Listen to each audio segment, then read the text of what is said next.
It is the most powerful weapon in mythology, an icon of absolute strength. But its most famous feature was a catastrophic mistake, an error born from a single moment of weakness that created a flawed, imperfect weapon. A hammer with a handle so short it was almost a tactical liability. Yet this broken tool would go on to crush the skulls of giants, level mountains, and become the symbol of a god. How?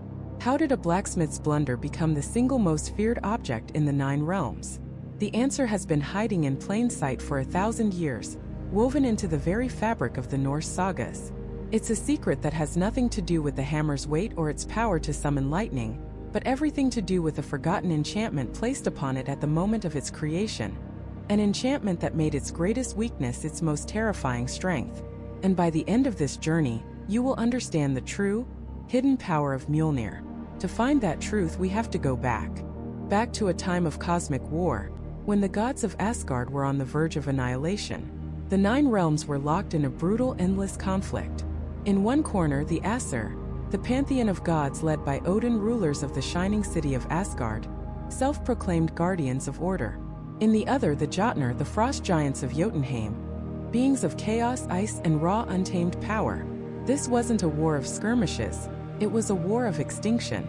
The Bifrost, the shimmering rainbow bridge connecting the realms, was a constant battlefield. The walls of Asgard, once thought impenetrable, were cracking. The gods were powerful, but the giants were relentless, their numbers seemingly infinite. Odin had his spear, Gungnir, which never missed its mark. Tyr had his sword, a blade of legendary sharpness. But it wasn't enough. The gods were losing. They needed a deterrent. They needed a weapon so devastating, so final, that the mere sight of it would send the giants fleeing back to the frozen wastes of their homeland. They needed an equalizer. And as it so often does in these ancient tales, the path to salvation began with an act of pure malice, orchestrated by the one being who thrived in the shadow of chaos, Loki. Loki, the god of mischief, the silver-tongued trickster, was a master of setting worlds on fire just to watch them burn. In a fit of petty jealousy, he had shorn the beautiful golden hair of Sif, the wife of Thor. This was no mere prank, it was a profound insult. To a goddess, hair was a symbol of fertility, glory, and power. To Thor, it was an attack on his family, his honor. Enraged, the god of thunder seized Loki, his knuckles white, and threatened to break every bone in his body unless he could restore Sif's hair, more glorious than before. Terrified, Loki swore he would, and so he journeyed down, deep into the earth, to the dark realm of Svartalfheim, the home of the dwarves, the undisputed master craftsmen of the cosmos. No one could work metal, stone, and magic like the dwarves. They forged the treasures of the gods, crafting artifacts that bent the laws of physics. Loki approached the most renowned smiths of all, the sons of Ivaldi. He commissioned them not only to spin hair from pure gold that would grow on Sif's head as if it were natural, but he also challenged them to create 2 other masterpieces to appease the gods. The dwarves, full of pride, forged 2 more treasures: a ship called Skidbladnir, a vessel so vast it could hold all the gods of Asgard, yet so finely crafted it could be folded up and placed in a pocket, and the spear Gungnir, perfectly balanced and enchanted to never, ever miss its target. Loki returned to Asgard with the treasures, his debt to Thor seemingly paid. But Loki's vanity was a bottomless pit. He couldn't resist boasting, declaring that the sons of Ivaldi were unquestionably the greatest smiths in all the 9 realms, and that no one could ever hope to match their skill.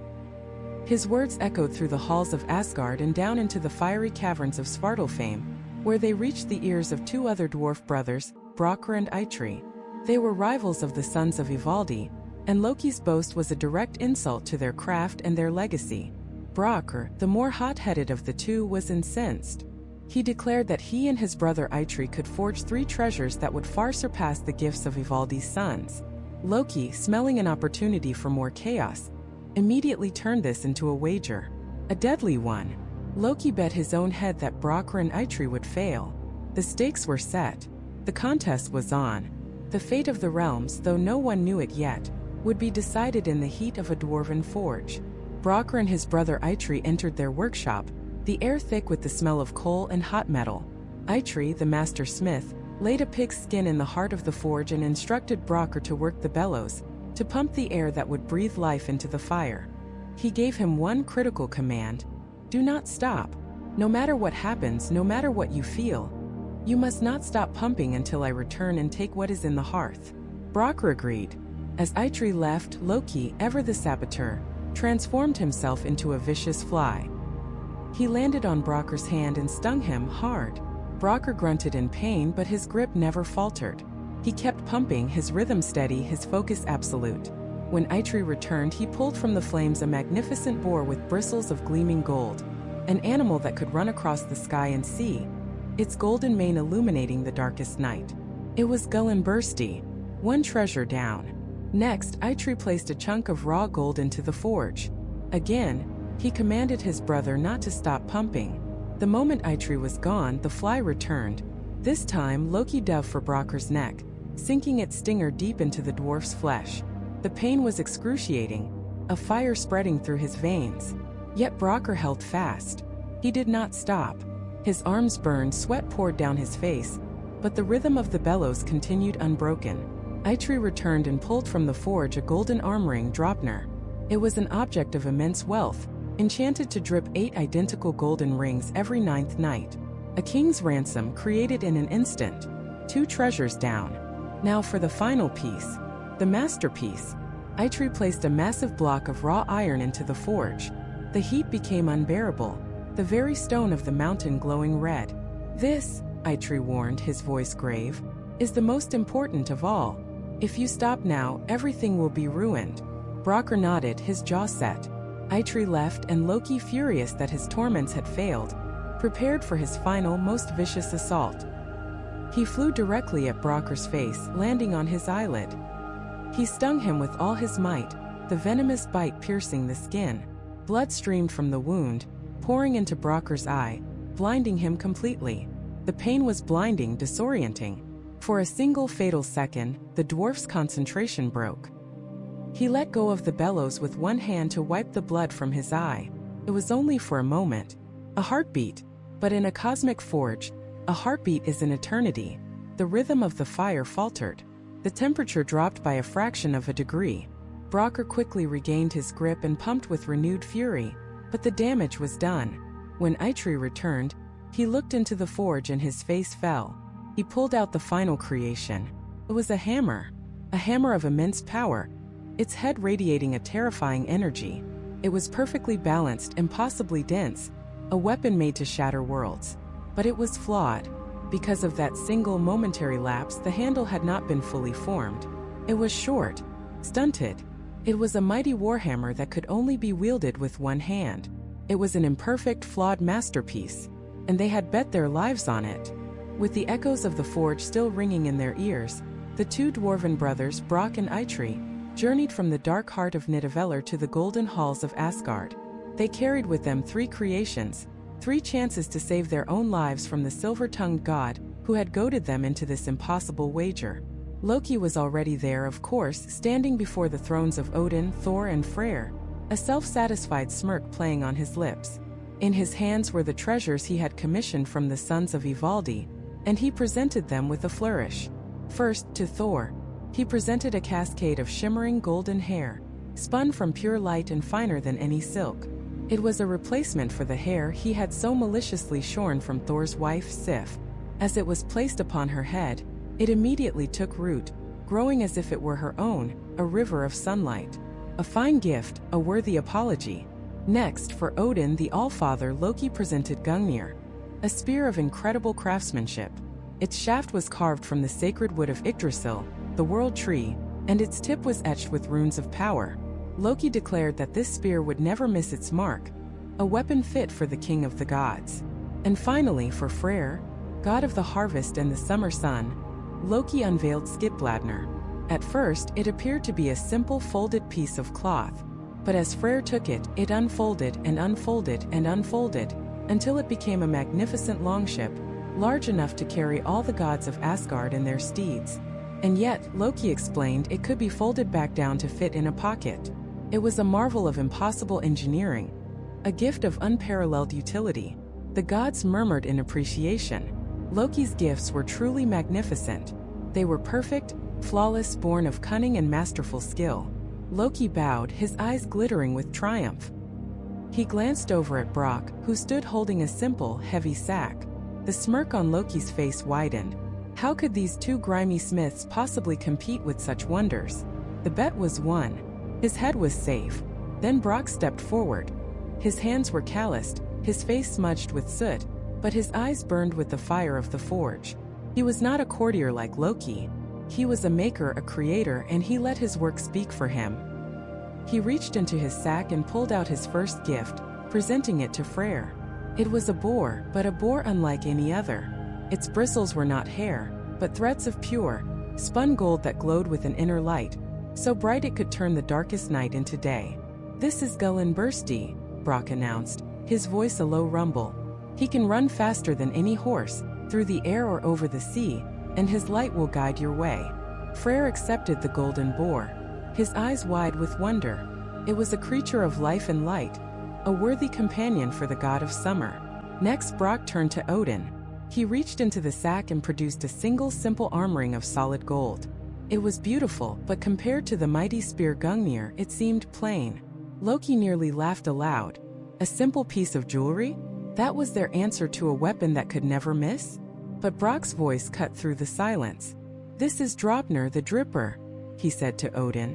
"And every 9th night, 8 new rings of equal weight and beauty will drop from it.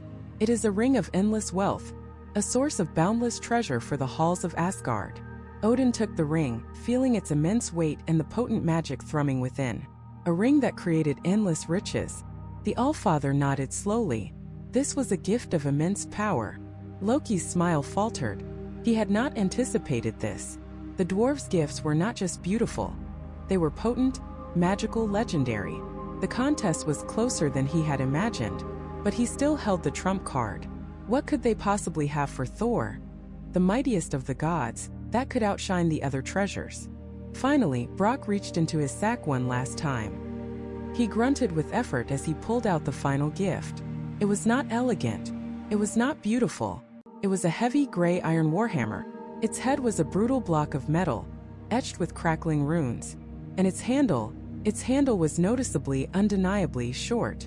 It was a weapon of immense raw power, but it was visibly flawed. Loki burst into laughter. A short-handled hammer. That was their masterpiece? A clumsy, unbalanced tool. He had one, but Brock ignored him. He walked directly to Thor and placed the hammer in his hand.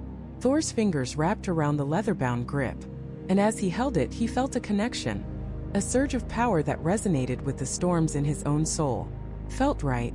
This," Brock said, his voice ringing with pride, "is Mjolnir, the Crusher."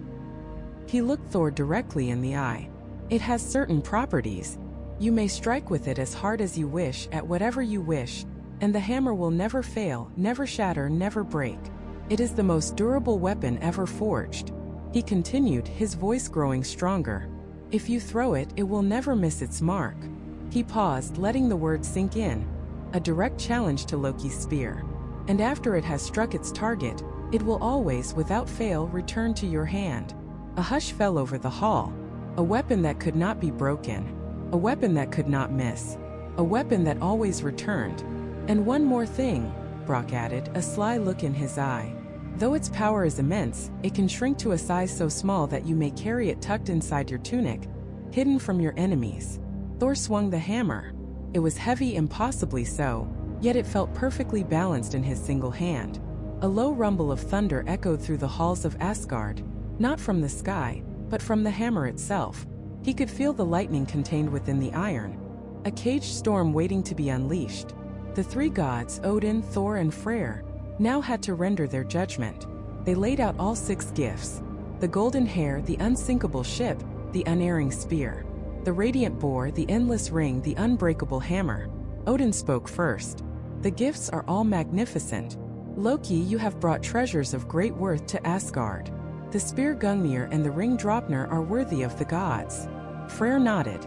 "And the ship Skidbladnir is a marvel, as is the boar Gullinbursti. The choice is difficult."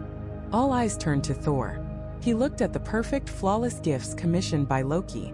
Then he looked down at the hammer in his hand. It was imperfect. Its handle was too short, a permanent reminder of Loki's meddling.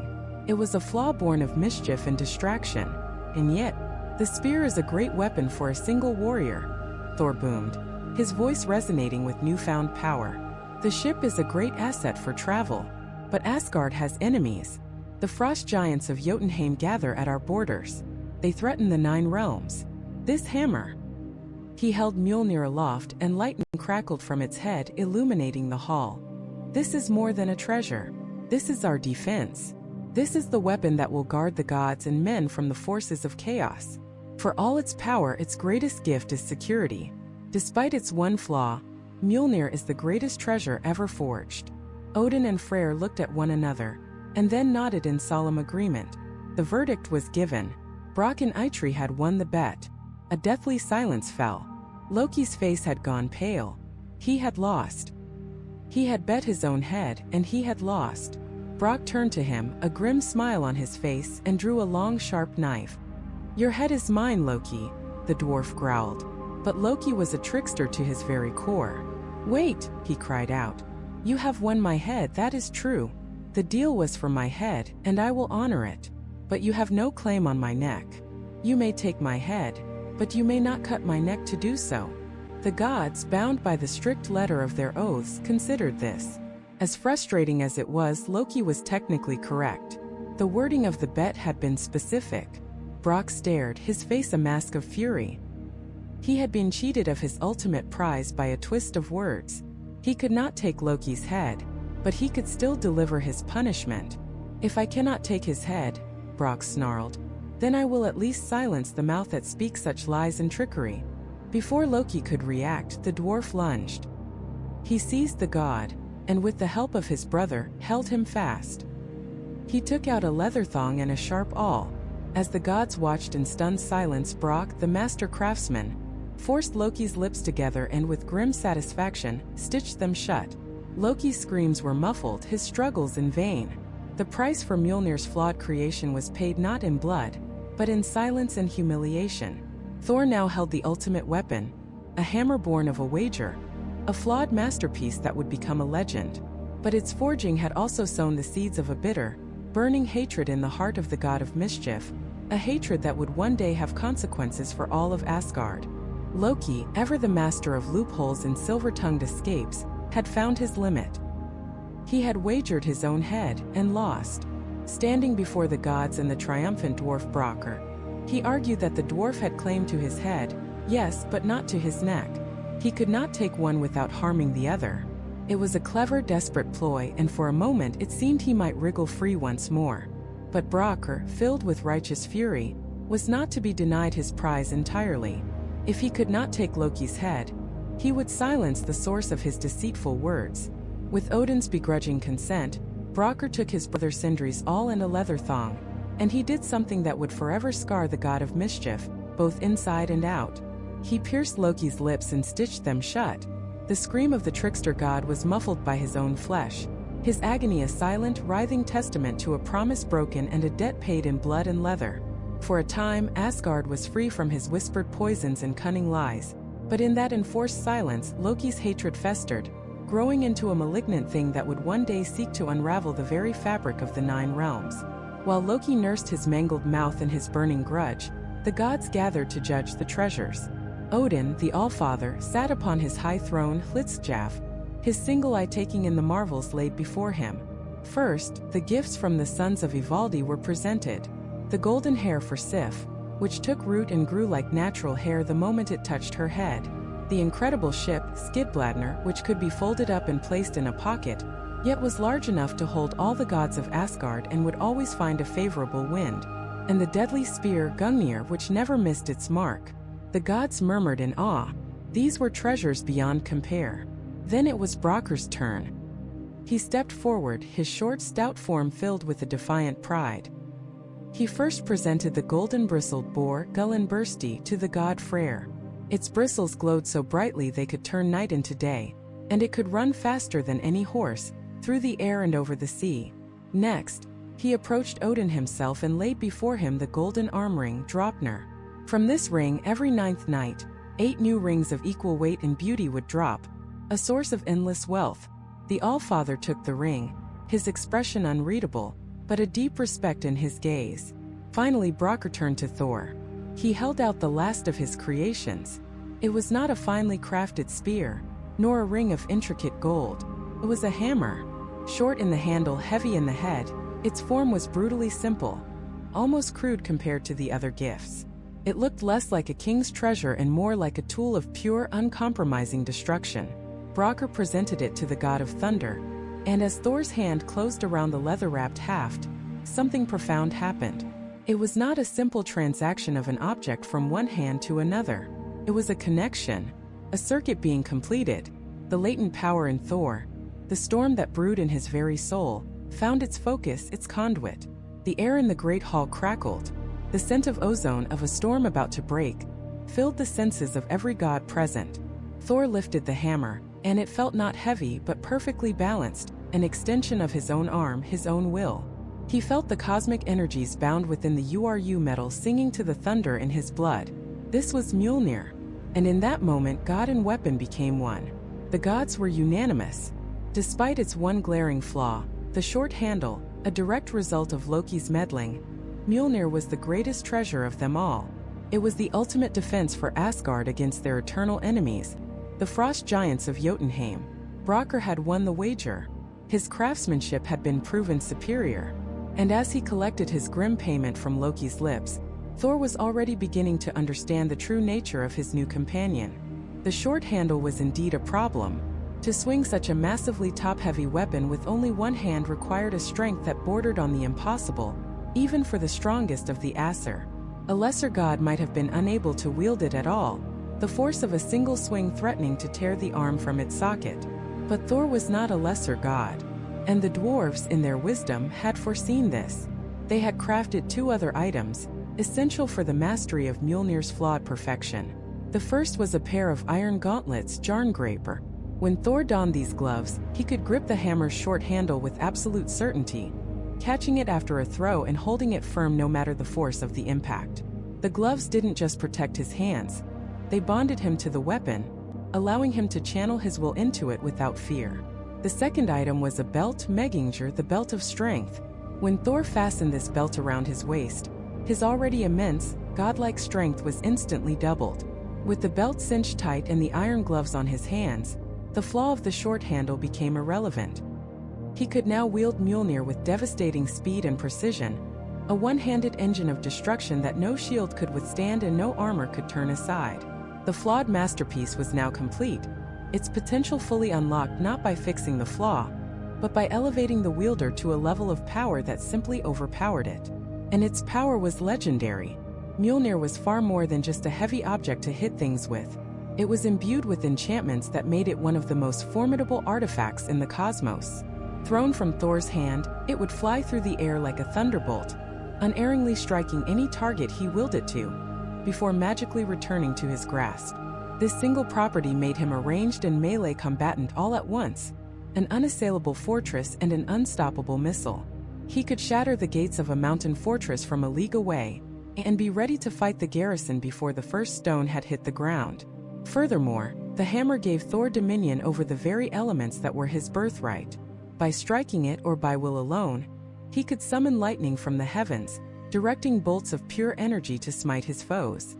He could create torrential downpours, hurricane-force winds, and claps of thunder so loud they could shake the foundations of the mountains and shatter the resolve of entire armies.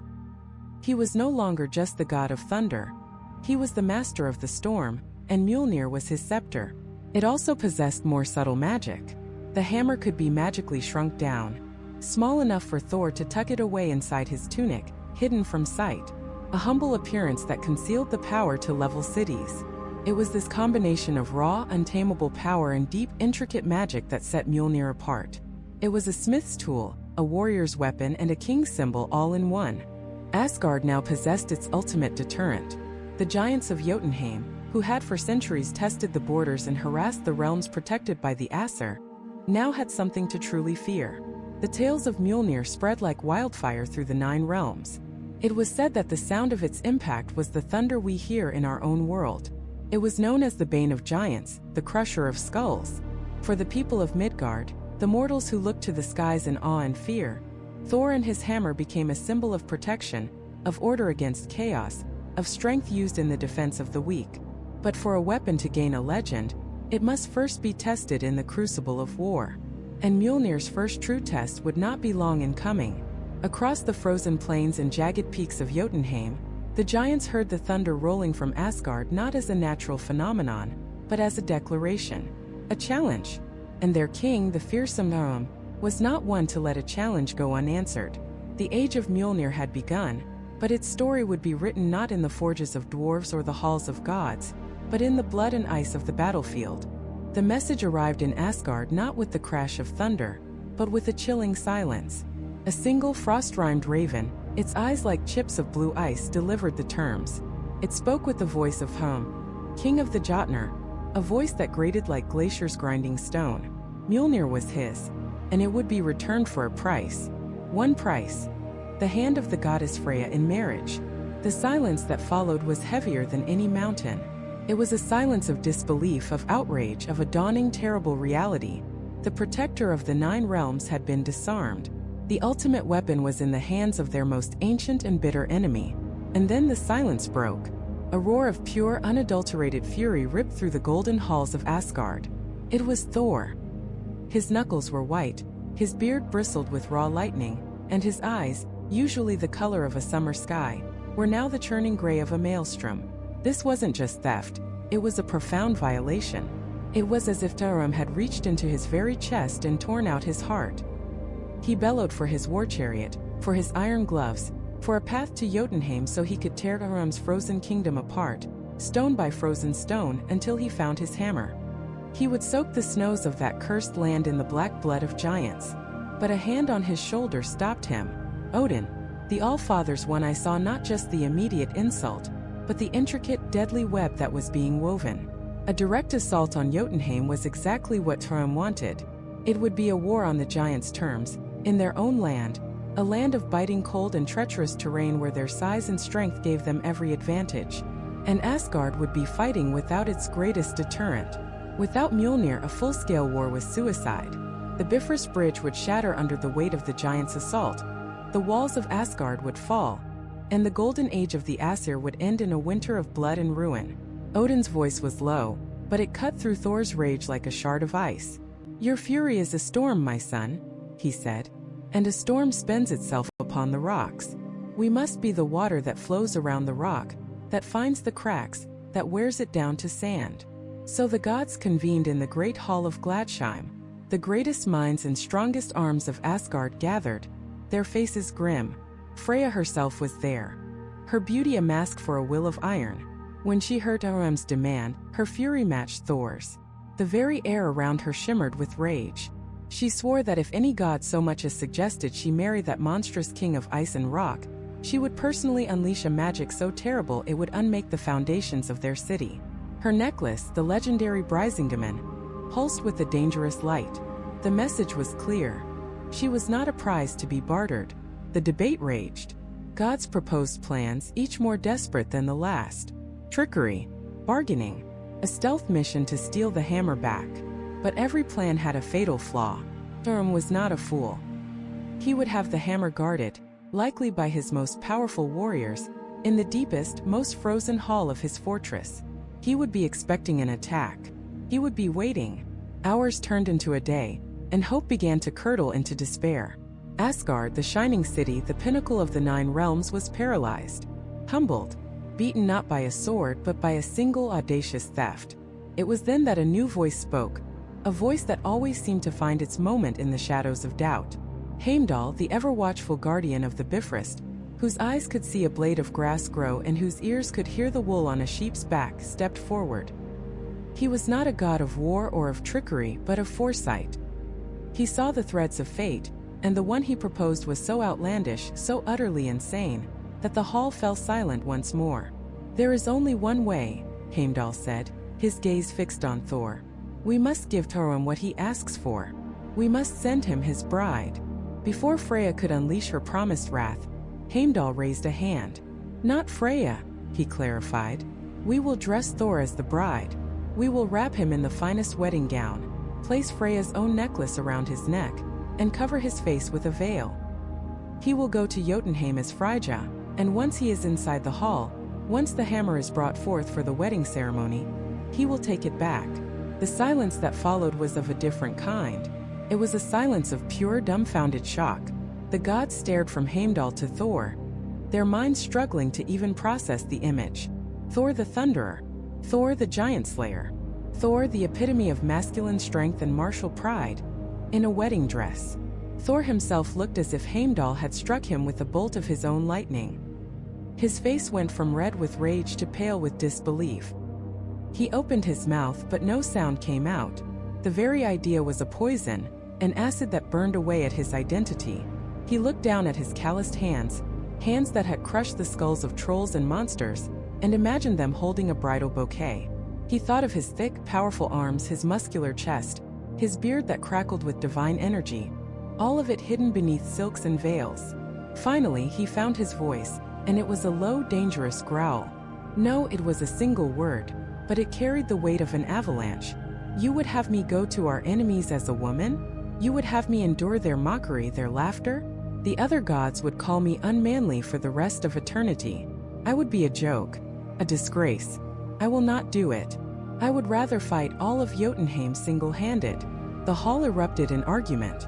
Some agreed with Thor. The humiliation was too great. It was a stain on the honor of all of Asgard. But others, the more pragmatic, saw the cold, hard logic in Heimdall's plan. It was their only chance. And then a new voice joined the fray. A voice like honey and venom. The voice of the ultimate pragmatist. Loki.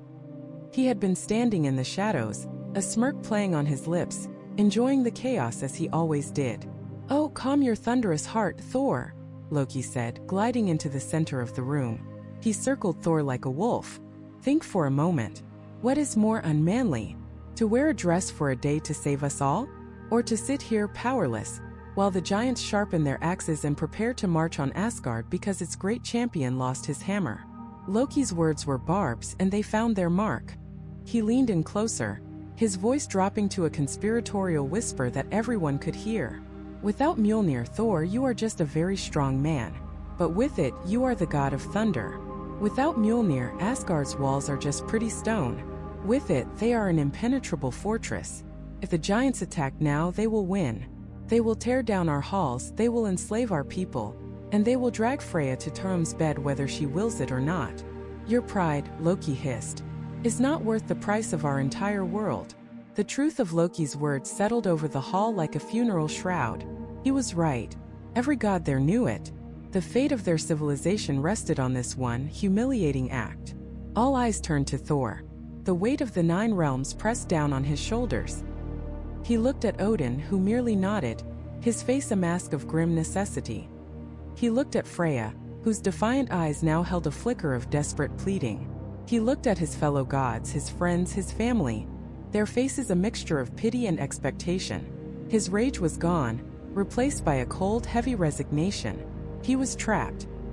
His honor demanded he refuse, but his duty commanded he accept. He closed his eyes, the image of Asgard in flames burning behind his eyelids. He took a deep, shuddering breath, the air tasting of ash and defeat. "Fine," he ground out, the word tasting like poison in his mouth. "I will do it." A collective sigh of relief went through the hall, quickly followed by a new, almost giddy tension. The plan was in motion. Loki clapped his hands together, his eyes dancing with a malicious glee he didn't even try to hide.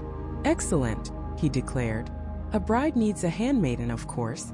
Someone clever and quick-witted to attend to her. I shall go with you." And so the work began. The goddesses brought forth the finest wedding dress, a cascade of white silk and embroidered runes. They brought the keys of a bride to jangle at Thor's waist. They brought delicate jewels for his thick, muscular neck. And finally, they brought the magnificent Brisingamen, Freya's necklace, which settled uncomfortably amidst the hair of his chest. They worked to hide his beard, to soften his features, to transform the god of war into a vision of bridal beauty. Through it all, Thor stood as still as a statue, his jaw clenched so tight it ached, his spirit enduring a torment worse than any physical battle. Each piece of fabric, each jewel was another layer of humiliation. But with each piece he also felt a cold resolve hardening within him. He would endure this. He would play the part. He would walk into the lion's den dressed as a lamb.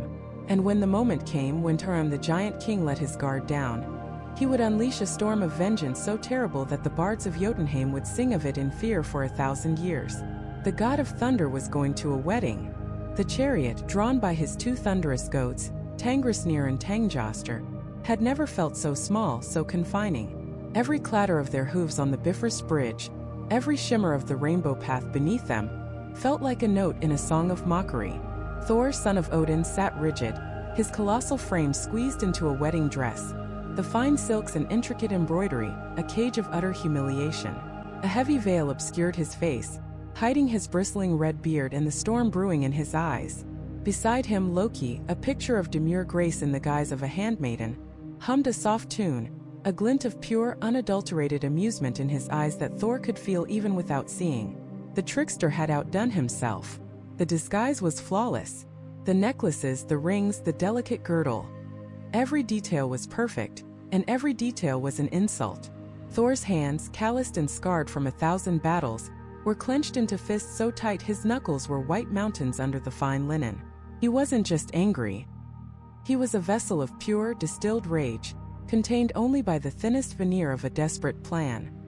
He was a walking thunderhead, a silent, seething god of war dressed as a goddess of love, on his way to be married to a thief. As they descended from the heavens into the grim, frost-bitten realm of Jotunheim, the very air grew heavy and cold. The mountains were jagged teeth against a bruised purple sky, and the fortresses were hulking, brutalist structures of black stone and ice. When they arrived at the gates of Turum's hall, a host of giants came out to greet them, their laughter like the grinding of glaciers. They were immense, crude beings, their skin the color of stone and their eyes like chips of flint. Turum himself stood at the forefront, a mountain of a giant with a tangled black beard and a crown of jagged iron. His eyes widened with greedy delight as he beheld his bride. He stomped forward, his heavy footsteps shaking the frozen ground, and boomed, "Freya, at last! You have come. Prepare the hall. Let the wedding feast begin. The pride of Asgard will be the queen of Jotunheim." Thor remained silent, head bowed as Loki had instructed, letting the trickster do the talking. Loki, in a soft feminine voice, explained that his mistress was overwhelmed by the journey and the honor of the occasion. It was a masterful performance. The giants, not known for their subtlety or perception, bought every word. They ushered the goddess and her handmaiden into the great hall, a cavernous space filled with the roar of fires, the stench of roasted meat, and the cacophony of 100 drunken giants. Thor was seated at the high table, next to the slobbering, exultant Turum. The feast began, and with it, the first crack appeared in Thor's fragile composure. His divine metabolism, accustomed to fueling a body that wrestled mountains and battled monsters, was not something he could simply switch off. Platters of food were laid before him, and instinct took over. While the giantesses at the table picked delicately at their food, Thor, under the privacy of his veil, began to eat. And he didn't just eat, he consumed. An entire ox, roasted on a spit, vanished from its platter. 8 whole salmon, each the size of a man's arm, disappeared next. He devoured 3 full casks of mead, draining the heavy barrels as if they were simple goblets. The giants around him began to stare. Murmurs rippled through the hall. Turum himself paused, a half-gnawed leg of some great beast in his hand, and stared at his bride. "By the frozen rivers," he grumbled, his brow furrowed in confusion. "I have never seen a maiden eat with such vigor, nor have I seen a bride drink so deeply." The hall fell silent. Every eye was on the veiled figure. The air grew thick with suspicion. Thor froze, the rim of a mead barrel still at his lips. This was it. The plan was failing. But before he could react, before his rage could detonate, Loki leaned forward, his voice a conspiratorial whisper loud enough for the table to hear. "My lord Turum, you must forgive my lady's appetite. Such is the depth of her passion. For 8 long days and 8 long nights has Freya fasted. So consumed was she by her burning desire to reach Jotunheim and be with you. She has not tasted a single morsel until this very moment." The explanation was so audacious, so utterly flattering to the giant king's ego, that Turum's suspicion melted away into a booming, self-satisfied laugh. 8 days! He roared, slamming his fist on the table so hard the bones rattled. "For me. Ha! The goddess burns for me. Eat my bride. Drink. For tonight we celebrate." The hall erupted in cheers, the moment of danger passing as quickly as it had arrived. Thor shot a look at Loki, a look that was equal parts gratitude and a promise of future retribution. The feast continued, but Thor was now emboldened. He felt the heat of what he believed was Freya's passion. Leaning closer, his foul breath washing over Thor, he reached a hand thick as a tree trunk towards the veil. "Such passion!" The giant king slurred, his eyes glazed with mead and lust. "Such fire deserves a kiss. Let me see the face of my beautiful bride." His fingers brushed the edge of the veil. Thor's body went rigid, every muscle coiled, ready to explode. If Thor lifted that veil, if he saw the red beard and the eyes of the thunder god, the fight would begin right there, without Mjolnir in his hand. It would be a bloodbath, but a battle he might not win. Once again Loki intervened faster than thought. He placed a delicate hand on Thor's arm. "My king, be patient," he chirped. "You misunderstood. When I said my lady has not eaten, I also meant she has not slept. For 8 days and nights she has not closed her eyes, so tormented was she with longing for you. Her eyes, they burn like fire, a fire of pure love. To look into them now, before the vows are sanctified, might be too much for even a great king to bear." Thor hesitated, his hand hovering. He peered closer, trying to see through the veil, and for a moment he caught a glimpse. He saw 2 points of searing, intense light, like embers from the heart of a star, blazing with an intensity that was not love, but pure, unadulterated fury. The giant king recoiled as if burned. "Her eyes, they are fearsome," he stammered, pulling his hand back. "Loki speaks the truth. It is a fire. A beautiful, terrible fire." He laughed again, a bit more nervously this time, and turned back to his drink, leaving Thor to seethe in silence, the storm within him raging ever closer to the surface. The hours wore on. The giants grew drunker, their songs louder, their boasts more outrageous. Finally, the feast began to wind down. Thor's sister, a grotesque giantess with tusks like a boar, approached the high table. "A fine bride you have, brother," she grunted. "If she is to be my sister, then she owes me a bridal gift. Give me the rings from her fingers, the jewels from her arms." Before Thor could tear the giantess's arm from its socket, Thor waved her away. "Silence, sister. The gifts can wait. It is time for the ceremony. It is time to sanctify this union. Bring forth the hammer. Bring forth Mjolnir. Let us place it in the maiden's lap to hallow our vows, as is the ancient custom." A hush fell over the great hall. A wave of anticipation, of reverence washed over the giants. 2 of Thor's strongest warriors walked to a great iron-bound chest at the side of the hall. They struggled to open it, and with a great groan of metal, they lifted the prize within. There it was, Mjolnir. Even from across the hall, Thor could feel its presence, a familiar hum in his bones, a static charge in the air that only he could perceive. It was a part of his soul, stolen and displayed as a trophy. They carried it forward, their steps heavy, and presented it to their king. Thor took the short-handled hammer in his hands, his face alight with triumph. He turned to the veiled figure beside him, a leering grin on his face. "With this treasure," he boomed, "I seal our union. With the might of Asgard's greatest weapon, I take Asgard's greatest beauty as my own." He lifted the hammer, preparing to place it on Thor's lap. The world seemed to slow down. The roaring fires, the drunken shouts, the pounding of Thor's own heart. It all faded into a low hum. There was only the hammer, his hammer, moving through the air towards him. The cold, familiar leather of the grip met his palm. The perfect, impossible weight settled in his lap. And in the heart of the thunder god, the storm finally broke. Tears, hot and unfamiliar, traced paths through the grime on his cheeks. He didn't wipe them away. For the first time in centuries, the god of thunder wept, not in rage or sorrow, but in profound, overwhelming relief. The weapon in his hands was not a weapon at all. It was an anchor, a piece of his own soul given form and weight. He ran a thumb over the worn leather of the grip, feeling the familiar grain, the slight indentations his own hand had worn into it over countless battles. He could feel the URU metal, humming with a power that was a perfect mirror to the storm in his own veins. This theft had done more than just rob him of his greatest weapon. It had shown him a terrifying truth. Without Mjolnir, a part of him was simply gone. The power was still there, the lightning still answered his call, but the focus, the certainty, the very shape of his might was lost. He had felt like a king without a kingdom, a voice without a tongue. This could never happen again.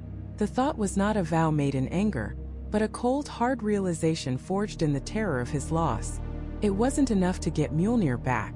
He had to ensure it could never be taken, never be lost, and never be broken. His enemies were growing bolder, their magic more insidious. The universe was vast, and filled with forces that could sunder stars and unravel the very fabric of creation. Mjolnir was mighty, the finest weapon ever forged, but was it truly eternal? Was it truly unbreakable? He now knew it could be stolen. What was to stop it from being destroyed? This new fear, this chilling vulnerability, set him on a new path. He needed to go back to the source, back to the heart of the forge. He needed the dwarves, but not just any dwarves. He needed the lineage of the masters, the sons of Brokkr and Eitri, the legendary smiths who had first cheated Loki and gifted the Aesir their greatest treasures. He needed to journey to Nidavellir, not the bustling, trade-filled outer caverns known to most Asgardians, but the deep, secret heart of the realm, a place that orbited a dying star, harnessing its last furious energy for feats of impossible creation. The journey itself was a trial. He passed through shimmering nebulae that sang with the ghosts of dead gods, and navigated asteroid fields where the rocks were the shattered remnants of forgotten wars. The light of Asgard faded behind him, replaced by the ancient, cold starlight of the deep cosmos. Finally, he saw it. A dwarf star caged in a colossal sphere of interlocking rings and conduits, pulsing with a weak, sickly light. And nestled in its gravitational embrace was Nidavellir, a rock honeycombed with light, ringing with the sound of a billion hammers striking a billion anvils. It was the sound of creation itself. Thor landed not in a grand hall, but in a simple, soot-stained receiving chamber. The air was thick with the smell of strange metals and cosmic radiation. Before him stood two dwarves, Durlin and Grunner, descendants of the great Eitri and Brokkr. They were not impressed by the god of thunder. Their eyes, sharp and ancient, held the weary pride of a people who had crafted the tools of gods, only to be seen as little more than servants. They saw not a supplicant, but another arrogant Asgardian come to make demands. They listened to Thor's story, their heavy brows furrowed, their long beards braided with bands of iron and gold. They heard the tale of the theft, of Thor's desperation, but they remained unmoved. "You asked the impossible," Durlin grumbled, his voice like grinding stones. "Mjolnir is already perfect. It was our ancestors' masterwork. To add to it is to risk unmaking it. Its balance is as delicate as a spider's web, and as strong as a mountain's root. What you ask is sacrilege." Thor, for once, did not respond with a boast or a threat. The fear of his loss had humbled him. He looked at these master craftsmen, and for the first time, he saw them not as providers but as artists. He spoke of his connection to the hammer, not as a wielder to his weapon, but as a man to his own heart. He explained that Mjolnir was more than a tool for channeling his power. It was a part of his identity. Losing it was like having his arm torn from his body.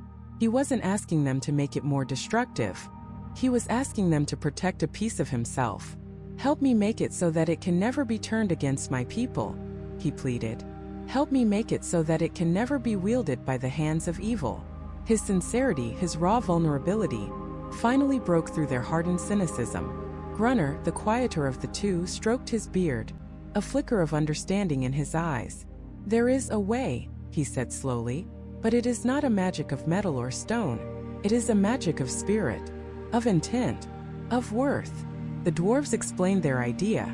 They could not make the hammer physically impossible to lift. The universe held too many beings of immense strength. They could not make it indestructible beyond its current state. For every shield, there is a spear that can break it. But they could weave a new magic into its very essence. An enchantment that judged the heart of the one who would lift it.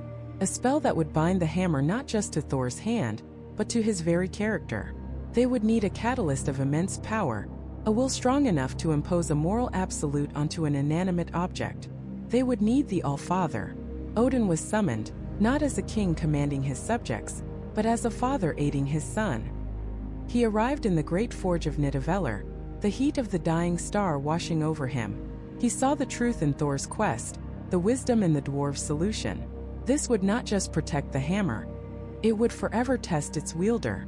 It would force Thor and any who might follow him to be more than just strong. They would have to be good. They would have to be worthy. The ritual began. Mjolnir was placed upon the anvil of the world soul, the same anvil on which it had been born. Durlin and Grunner did not strike it with hammers. Instead, they chanted in the old tongue, the language of making, their voices weaving runes of light in the air. They called upon the fundamental laws of the cosmos: honor, sacrifice, courage, and compassion.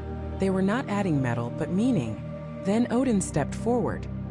He placed his hand upon the hammer's head. His one eye blazed with the power of the Odin force, a power drawn from the well of wisdom at the root of Yggdrasil. He spoke the words, his voice echoing through the 9 realms, a decree that bent reality to his will. "Whosoever holds this hammer," he boomed, the very stars seeming to tremble, "if he be worthy, shall possess the power of Thor." The magic surged. It flowed from Odin through the URU metal and into the very heart of Mjolnir. The runes on its side glowed with a blinding blue light before settling deep into the metal, becoming a permanent part of its being. The process was complete. The air grew still. The low hum of the forge seemed to fall silent in anticipation. Thor reached out his hand. He felt a moment's hesitation, a flicker of a new kind of fear. What if? He pushed the thought aside and wrapped his fingers around the leather grip. Felt the same, the perfect weight, the familiar balance. But it also felt different, heavier, not in physical weight but in metaphysical burden. He could feel the judgment within the metal, the quiet, constant question it now posed. He lifted it easily, the power surging through him, more potent and pure than ever before. He was still worthy, but for how long? The hammer was no longer just an extension of his will. It was now his conscience, his judge and his jury, forged in the heart of a dying star. And he knew, with a certainty that chilled him to the bone, that the greatest battle for Mjolnir would no longer be against his enemies, but against himself. This new, internal battlefield was a landscape of doubt and memory. Every victory he had ever celebrated was now re-examined under this harsh, new light. Was the vanquishing of a frost giant an act of heroism, or a reckless display of youthful arrogance that cost Asgardian lives? Was his defiance of his father's will the mark of a future king, or the petulance of a spoiled child? The hammer in his hand felt heavier, not in its physical weight, that was unchanged, but in its judgment. Each time he called the lightning, he felt a flicker of hesitation, a question echoing in the thunder. Asterisk, are you sure? Are you truly doing this for the good of the 9 realms, or for the glory of Thor? Asterisk. He was the god of thunder, but he was beginning to fear the storm within himself. His confidence, once an impenetrable fortress, now showed cracks. He saw his own reflection in the polished face of Mjolnir, and for the first time, he didn't see a hero. He saw a legacy of violence, a prince born to a throne he hadn't earned, wielding a power he was no longer certain he deserved. This creeping uncertainty was a poison, seeping into the very core of his being. And like any poison, it only needed a catalyst to become lethal. That catalyst came from a place of impossible knowledge. On Earth's moon, a cosmic being known as the Watcher, a chronicler of all events in the universe, was murdered. His eyes, repositories of every secret, every sin, every hidden truth from the dawn of time, were stolen. In their place, a bomb of pure revelation was detonated. Secrets long buried were unleashed upon the heroes of Earth. Spider-Man learned another was bitten by the same spider. Captain America discovered a chilling truth about the Illuminati. But for Thor, the secret that would undo him was held by a man he once called an ally, Nick Fury. Fury, now aged and wielding the forbidden knowledge of the Watcher, confronted Thor on the barren, silent surface of the moon. The battle was not one of fists but of philosophies. Thor, enraged and desperate to quell the growing tempest in his soul, struck with all the power of Asgard. He was fighting not just Fury, but the whispers in his own mind. He needed to prove once and for all that he was worthy. He swung Mjolnir, a celestial engine of destruction, ready to end the conflict. But Fury didn't raise a shield. He didn't fire a weapon. He simply leaned in close, as the hammer was about to connect, and whispered 3 words into Thor's ear. 3 words. That's all it took. 3 words steeped in the absolute, objective truth of a cosmic observer. They were not a spell. They were not a curse. They were something far more powerful, a confirmation, a validation of the deepest, most terrifying fear Thor had ever harbored. A fear he had buried long ago after a battle with a creature who called himself Gorr, the God Butcher. Gorr was a mortal from a nameless planet, a being who had watched his family die while his prayers to the gods went unanswered. His grief had curdled into a universe-spanning hatred. He had come to a singular, terrible conclusion, that all gods were unworthy. They were selfish, vain, decadent beings who demanded worship but offered nothing in return. They were a cancer on the cosmos and he was the cure. Gorr had waged a war across millennia, slaughtering pantheons, his blade dripping with the blood of deities. Thor had fought him, had defeated him, but Gorr's philosophy had planted a seed of doubt in his heart, a question that had festered for centuries. What if he was right? And now on the cold, dead surface of the moon, Nick Fury, armed with the omniscient knowledge of the Watcher, gave him the answer. The 3 words he whispered were, Gorr was right. In that instant, everything shattered. It wasn't just an opinion. It was a fact delivered from a source of ultimate truth. It was the universe itself telling Thor that his entire existence, his purpose, his identity as a protector god was a lie. The doubt that had been a crack became a chasm, and his soul fell into it. He stood there frozen. The roar of the cosmos in his ears was replaced by a deafening silence. He looked down at his hand, at the leather-wrapped handle of the hammer he had held for an eternity, and for the first time he felt it slip. The URU metal, once an extension of his own arm, became foreign. The connection, the bond forged in honor and battle, snapped. Mjolnir became just what it was to all others. An immovable, impossibly heavy object fell from his grasp. The sound it made as it hit the lunar dust was no louder than a stone falling. But to Thor it was the sound of a universe ending. His universe. He stared at it, lying there in the gray regolith. His companion. His birthright.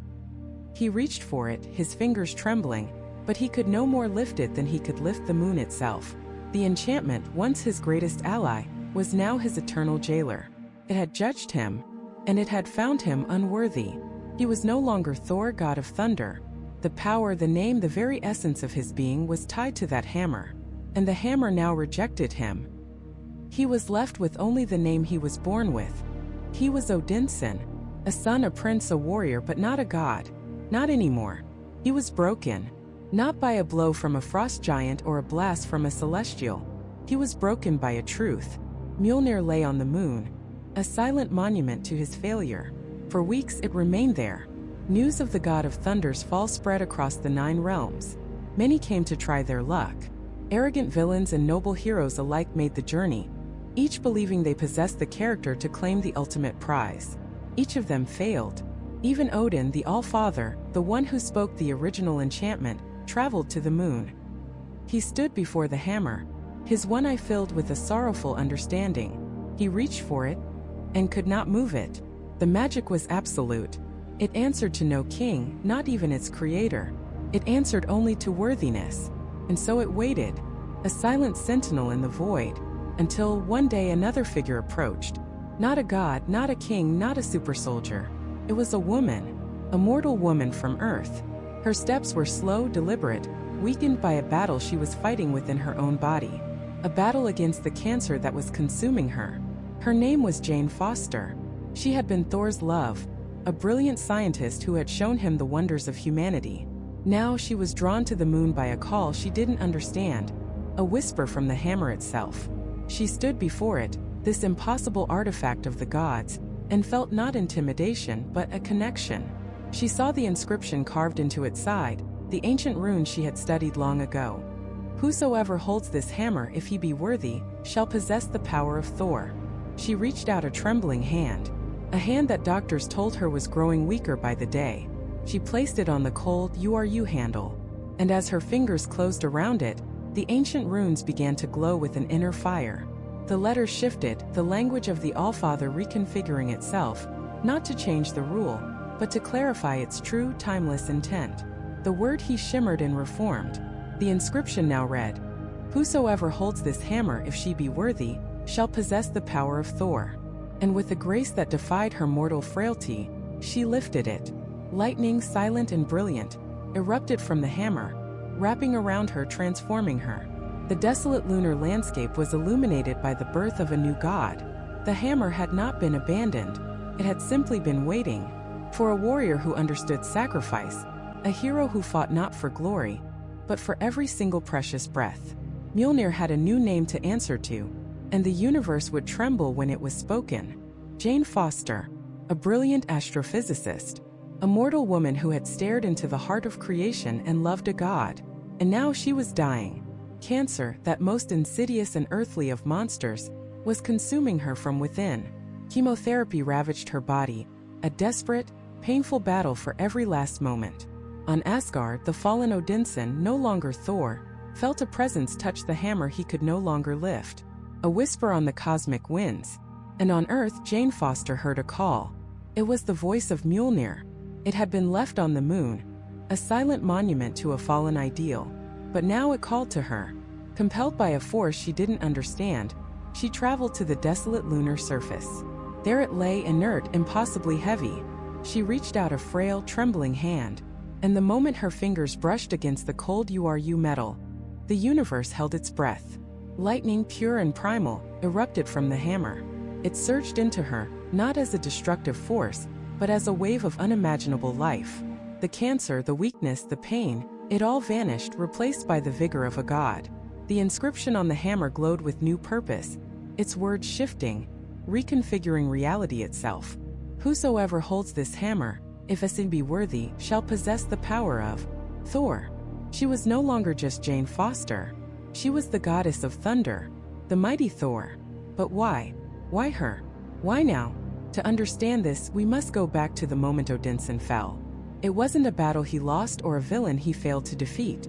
It was a single sentence whispered in his ear by Nick Fury, wielding the secrets of the all-seeing Watcher. We don't know the exact words, but we know their devastating effect. A seed of doubt, a poison that infected the very core of his being. The whisper suggested that the gods, in their arrogance and power, were a source of suffering, not salvation. That Gore the God Butcher, the villain who had waged a bloody crusade across the cosmos, had been right all along. In that instant, Odinson's entire identity shattered. For centuries, his worthiness was built on the absolute certainty that he was a force for good, that his power was a righteous shield for the powerless. But what if it wasn't?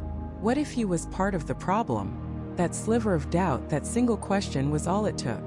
He was no longer worthy because, in his own heart, he no longer believed he was. Mjolnir is not just a judge of action, but a judge of soul. And it sensed his crisis of faith. It became an unmovable weight, a reflection of the doubt that now anchored his spirit to the ground. The hammer waited. It felt the chaos in the 9 realms. It felt the prayers of the desperate. And it felt Jane Foster. It felt her fight, not against frost giants or dark elves, but against the cellular decay in her own body. It felt her staring into the abyss of her own mortality, not with despair, but with a fierce, burning defiance. She wasn't fighting for a kingdom or for glory. She was fighting for one more sunrise, for one more conversation, for one more breath. And in that fight, Mjolnir recognized a worthiness far deeper, far more profound than any it had known before. Odinson's worthiness was the worthiness of a king, a protector who stands on a wall to keep the monsters out. Jane Foster's was the worthiness of a martyr, the worthiness of absolute, personal sacrifice. And that sacrifice was more terrible than anyone could imagine. The power of Thor was a miracle. The hammer's magic purged her body of all its ailments, including the cancer. She was strong. She was a god. But the magic was temporary. When she released the hammer and reverted to her mortal form, the cancer returned. And it returned with a vengeance. Here is the cruelest irony in the cosmos. The chemotherapy, the human medicine that was her only hope of survival, was a poison, a foreign agent in her body. And every time she transformed into Thor, the divine magic of Mjolnir, in its effort to make her a perfect, healthy god, identified that chemotherapy as a poison and purged it from her system completely. Every single time she became Thor to save the universe, she was nullifying her own cancer treatment, effectively erasing any progress her mortal body had made. Every heroic act, every lightning bolt she threw, every life she saved, pushed Jane Foster, the woman, one step closer to her grave. This was her worthiness. She knew the cost. She knew that every transformation was a nail in her own coffin, and she chose to lift the hammer anyway. She chose to be a god, knowing it would kill the human. Is there any greater sacrifice? To wield a power that heals you, only to have it accelerate your own death. To save worlds while your own is crumbling from within. Mjolnir had been forged as a tool of construction and destruction, a weapon for a warrior prince. But in Jane's hands, it became something more. It became a symbol of defiance against fate itself, a testament that the greatest power isn't the ability to command the storm, but the courage to face the storm inside you, even when you know it will be the last thing you ever do. The universe was stunned. A new Thor, a woman, appeared out of nowhere, wielding the hammer with a grace and fury that was breathtaking. Odinson, now calling himself only by his given name, watched in a mixture of awe, confusion, and pride. He didn't know who she was, this mysterious goddess who had claimed his title and his birthright. He tried to reclaim his hammer, to understand what had happened. But Mjolnir had a new master, and it would not answer to him. It danced in the air for her. It returned to her hand with a loyalty it had never shown before. Because this Thor wasn't just wielding its power, she was embodying its ultimate purpose. The hammer was a tool of sacrifice, forged with the life force of a dying star. And now it was wielded by a dying woman. The symmetry was a form of cosmic poetry, the power of a god, sustained by the ebbing life of a mortal. This new Thor fought with a desperation the Odinson had never known. He fought to win. She fought as if every battle was her last, because for Jane Foster, it very well could be. She took on threats that would have given the old Thor pause, from the dark elf Malekith to the unstoppable Asgardian destroyer, the Kull Borson. And with every victory, the whispers grew louder in Asgard and beyond. Who was she? What gave her this right? Heimdall, the all-seeing, could not see her face. Odin, the All-Father, could not divine her identity. Her helmet masked her from all magical sight. It was Mjolnir itself, protecting her secret, protecting her sacrifice.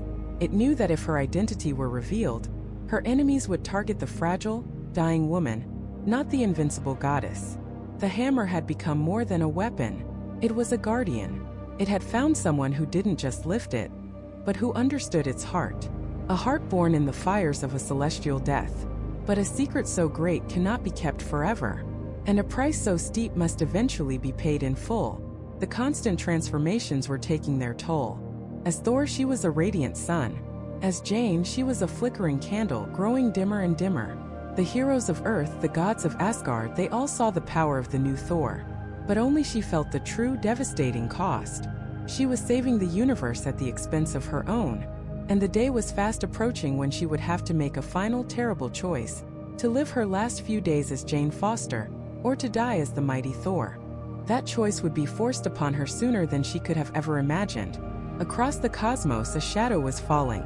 Gorr the God Butcher, wielder of the all-powerful Necrosword, was closing in on his final blasphemous goal, the gates of eternity. Eternity was not a place but a being, a cosmic entity at the center of all that is, with the power to grant a single wish to the first being who reaches it. And Gorr's wish was simple, absolute, and terrifying. The death of every god that had ever existed or ever would exist. He had carved a bloody path through pantheons, leaving a trail of dead deities and terrified survivors. And now he stood at the threshold of his ultimate victory. Thor Odinson, fighting with the fury of a cornered lion, was simply outmatched. Gorr, empowered by the shadows of the Necrosword, was more than a match for a single god of thunder. He was a force of nature, an avatar of atheistic rage. Thor fought for the lives of the captured Asgardian children Gorr was using as bait, but with every blow he landed, the Necrosword's darkness seemed to swallow the light, healing Gorr, making him stronger. Thor was alone, beaten, and he knew with a certainty that chilled him to his very soul, that he could not win this fight by himself. He needed the mighty Thor. He needed Jane. But the thought was poison. To even think it felt like a betrayal. He had seen her in that hospital bed, seen the life draining from her, the vibrant, brilliant scientist he loved fading into a pale, fragile ghost. He knew the truth Mjolnir had shown him. Every transformation, every moment she spent as a god, was accelerating her human death. The hammer's magic was purging the chemotherapy from her body, seeing it as a poison, and leaving the cancer to run rampant. To call her now, to ask her to wield that hammer one more time, it wasn't just asking her to fight. It was asking her to die. And he couldn't do it. He would rather fall alone, be the last god to witness the end of everything, than be the one to sign her death warrant. Back on Earth, in a sterile hospital room that smelled of antiseptic and despair, Jane Foster felt it. It wasn't a sound. It was a tremor in the fabric of reality, a silent scream echoing across the universe. And closer, much closer, she felt a different call. Mjolnir, which she had left with Thor, was calling for her. It wasn't a summons from Odinson. This was different. This was the hammer itself, the ancient sentient storm, reaching out not with a command, but with a desperate plea. It sensed its master in peril. It sensed the end of all things. And it knew that only one person was worthy of wielding it in this final hour. She was so weak. The doctors had given her hours, maybe a day. Her breath was a shallow rasp. Her body a battlefield where science had already surrendered. But her spirit was still Jane Foster. The woman who looked at the stars and didn't just see lights, but saw physics, saw possibilities, saw the beautiful, elegant dance of creation. The woman who had loved a god and had become one herself. She looked at her frail hands, the 4 lines taped to her skin, and then looked towards the heavens. She knew what the hammer's call meant. She knew the price. There would be no coming back from this one. The last vestiges of her mortal life would be burned away in the fire of the godstorm. A choice. To die here in this bed as a memory, or to die out there in a blaze of glory as a legend. For Jane Foster, it was never really a choice at all. Slowly, painfully, she pulled herself up. Her muscles screamed, her vision swam, but she focused on that single distant call. She whispered its name, Mjolnir. And across light years of empty space, the hammer heard. It tore itself from Thor's grasp, a loyal dog answering its true master's call. It shattered the hospital window, filling the room with the smell of ozone and rain. It hovered before her, humming with cosmic power, waiting. She reached out a trembling hand, her fingers brushing against the cold URU metal. And then she closed her fist. Lightning didn't just strike her. It remade her. For one final glorious time, the frail dying woman was gone. In her place stood the mighty Thor, taller, stronger, radiating an impossible light. The cancer, the weakness, the pain. All of it was burned away by the raw power of the storm. But this time she felt it. She felt the last of her human life force being consumed, the final embers of Jane Foster being offered as fuel for the divine fire. She was a star going supernova, burning brighter than ever before in its final spectacular moments. She hefted Mjolnir not as a weapon, but as a part of her own soul. And then she was gone, riding a bolt of lightning to the edge of reality. She arrived at the gates of eternity in a thunderclap that shook the foundations of the cosmos. Gorr, poised to strike a final blow against a bloodied and broken Odinson, turned to face her. For a moment, even the god butcher was stunned by the sheer, unbridled power radiating from her. It was more than the power of a god. It was the power of a sacrifice. The two Thors stood together side by side, a symphony of lightning and resolve. What followed was not a battle, but an apocalypse. They moved as one, a whirlwind of hammer and axe, of thunder and steel. They drove Gorr back, away from the gate, the combined might of two Thors proving too much even for the necrosword. But Gorr was a creature of singular purpose. He wasn't trying to win the fight. He was just trying to outlast them. He knew Jane's secret. He could feel her life slipping away with every blow she delivered. He taunted her, his voice a venomous whisper. He told her she was a temporary god, a fleeting spark about to be extinguished. And he was right. Jane felt her strength beginning to fail, the divine energy within her starting to flicker. They couldn't beat him this way.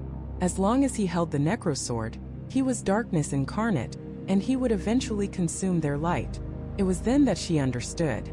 She looked at Thor, his face a mask of desperation and love. She looked at the terrified Asgardian children, huddled and crying. And she looked at Mjolnir, the hammer that had given her this power, this purpose. The hammer that was now killing her. The necrosword was a weapon of absolute death, forged in darkness. Mjolnir was a vessel of life and worthiness, forged in the heart of a dying star. An unstoppable force meeting an immovable object. But what if one could destroy the other? She knew what she had to do. The hammer had an enchantment. a spell of worthiness that held its impossibly dense metal together. It was, for all intents and purposes, unbreakable. But the enchantment was tied to her. The hammer was hers. Its power was her power. And its life was her life. She raised Mjolnir high, ignoring Odinson's horrified shout. She wasn't just gathering the storm from the clouds around them. She was pulling the storm from within herself. Every ounce of the life force Mjolnir had given her, every last drop of the divine energy that defined the mighty Thor, she poured it all back into the hammer. The URU metal began to glow, first white-hot, then a blinding gold. Cracks of pure energy spiderwebbed across its surface. This was the ultimate act of worthiness, to sacrifice the gift itself for the sake of others. She looked at Gorr, her eyes not filled with anger, but with a profound, heartbreaking pity. And she threw the hammer. It didn't fly towards Gorr. It flew towards the necrosword. As the two weapons met, she uttered her final command as a god. A single word: break. Mjolnir, the unbreakable hammer, the legendary weapon of Thor, exploded. It wasn't a simple shattering of metal. It was the detonation of a concept, a wave of pure, untainted divine energy, the concentrated essence of a dying star, and a worthy soul erupted outwards. It struck the necrosword not as a force, but as an antidote. The ancient darkness of the blade screamed as the golden light tore it apart, atomizing the symbiotic weapon and ripping it away from Gorr. The God Butcher was cast down, broken, his power undone. The blast wave of life and light washed over the children, healing them, calming them. The day was saved. The universe was safe. But as the golden light faded, so too did the goddess. The armor, the cape, the power. It all dissolved like mist in the morning sun. Thor Odinson watched in horror as she fell, no longer the mighty Thor, but simply Jane. He caught her before she hit the ground, cradling her impossibly frail body in his arms. The lightning was gone from her eyes, replaced by the soft, tired gaze of the woman he loved. She had done it. She had shattered the unbreakable hammer to destroy an unkillable evil. And now she lay dying at the center of the universe, having paid the ultimate price for their victory. He knelt in the silent dust of a dead god, the echoes of a universe-shattering battle fading into nothing. Before him lay the fragments of a legend, pieces of URU metal that had once been the single most powerful weapon in the 9 realms, now scattered like common stones. But he didn't see them. He only saw her. He saw the flicker of life fading from her eyes, the last of her mortal strength spent not in a blaze of godly power, but in a final human act of love and sacrifice. Victory was a hollow, bitter word. What good was a saved universe if the best person in it was gone? In that moment, Thor, son of Odin, king of Asgard, the god of thunder, was just a man holding the hand of the woman he loved, begging the cosmos for a miracle it had already spent. But the story of Mjolnir, like the story of Thor himself, is not one of endings but of transformation. In the days and weeks that followed, a profound emptiness settled over Asgard. Thor gathered every last shard of the hammer, every sliver of enchanted URU. He brought them back to the royal forges on Nidavellir, laying them out on the same anvil where the hammer was first born in fire and fury. The dwarves, masters of cosmic smithing, looked upon the pieces with sorrow. They told him it was impossible. The magic was broken, the spirit within the metal, the god Tempest itself, was gone, unleashed back into the storm from which it came. The hammer was dead. And for a time so was a part of Thor. He felt incomplete. For 1,000 years Mjolnir had been an extension of his own arm, the conduit for his power, the symbol of his identity. Without it, who was he? The doubt planted by Nick Fury so long ago, the whisper that he was unworthy, returned with a vengeance. He was no longer the god of the hammer. He was a king without his crown, a warrior without his sword. He tried other weapons, axes, spears, even enchanted maces. They were powerful, deadly, but they felt like strangers in his hand. None of them hummed with the familiar energy. None of them answered his call with the loyalty of a trusted friend. This was his crucible. His father, Odin, had not enchanted the hammer simply to teach him a lesson in humility. He had done it to prepare him for this exact moment. The All-Father knew that one day the hammer would be gone, and Thor would have to find the strength not in a weapon, but within himself. The enchantment was never about the hammer's power. It was about Thor's. Whosoever holds this hammer, if he be worthy, shall possess the power of Thor. The power didn't live in the URU. The URU was just a key that unlocked the power for others. But for him, he was the power. And so, he began to learn. He reached deep inside, past the grief and the doubt, and found the storm that had always been there. The lightning wasn't something he commanded, it was something he was. It was in his blood, in his bones. He learned to summon it with his bare hands, to let the thunder crash not from a hammer's blow, but from his own furious will. The sky became his weapon. He was no longer wielding the storm. He was the storm. And in that realization, he finally understood his father's lesson. Mjolnir hadn't made him worthy. He had made Mjolnir worthy. But the legend of the hammer was not over. Its destruction had sent ripples across the cosmos. The god tempest, the sentient primordial storm that Odin had trapped within the URU eons ago, was now free. It was a hurricane of cosmic scale, a being of pure, untamed power, and it was rampaging across the galaxies, drawn to raw energy and powerful artifacts. It was a threat too great for even the new, fully realized god of thunder to face alone. And it was drawn to something familiar, the lingering essence of Jane Foster, the part of her that had become the mighty Thor, the fragment of the hammer's power that had sustained her, had not died with her. It had ascended, becoming a part of the very fabric of Valhalla. The god Tempest, sensing this echo of its former prison, raged toward the gates of the Asgardian afterlife, threatening to tear it asunder to reclaim that last piece of itself. Thor could not let that happen. He could not let the monster that was once his hammer destroy the final resting place of the woman who sacrificed everything. And so a desperate plan was forged. He would not fight the storm. He would give it what it wanted, a home. He returned to the broken shards of Mjolnir. He called upon the greatest mystics like Doctor Strange to help him weave a net of spells. He reignited the heart of the dying star at Nidavelir's core. He stood before the anvil, not as a warrior asking for a weapon, but as a king pleading for a miracle. He laid his own power, his own life force into the fractured metal, calling out to the raging god Tempest. He offered it a vessel, a focus, a purpose once more. The storm came. A whirlwind of lightning and cosmic rage descended upon the forge, and for a moment, it seemed Nidavellir itself would be torn apart. But then it sensed the URU. It sensed Thor's power. It sensed the promise of a purpose greater than mindless destruction. It poured itself back into the shards. The hammer did not simply reform. It was reborn. As the dwarves hammered the pieces back together, Thor channeled his own lightning through the metal, binding it, healing it. When the fires cooled and the light faded, Mjolnir rested on the anvil once more. But it was different. It was no longer a perfect, pristine weapon. It was a roadmap of its own violent history, cracks spiderwebbed across its surface, not as signs of weakness, but as channels for pure, untamed power. Blue lightning now danced constantly within these fissures, a visible sign of the living storm trapped inside. When Thor reached for it, the handle felt familiar yet new. It was heavier, not with physical weight, but with the weight of its own journey. It felt wilder, more powerful, a barely contained cataclysm. It was broken, and yet it was stronger than ever before. Just like its master, the story of Mjolnir is the ultimate paradox. It is the tale of an unbreakable hammer that had to be broken, a symbol of absolute power that taught the meaning of worthiness and restraint, a weapon of war that became an instrument of ultimate sacrifice.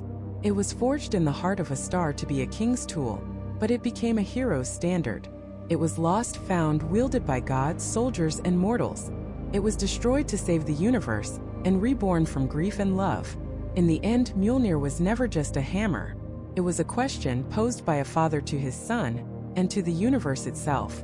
What does it mean to be worthy? And the answer was never about strength or power or birthright.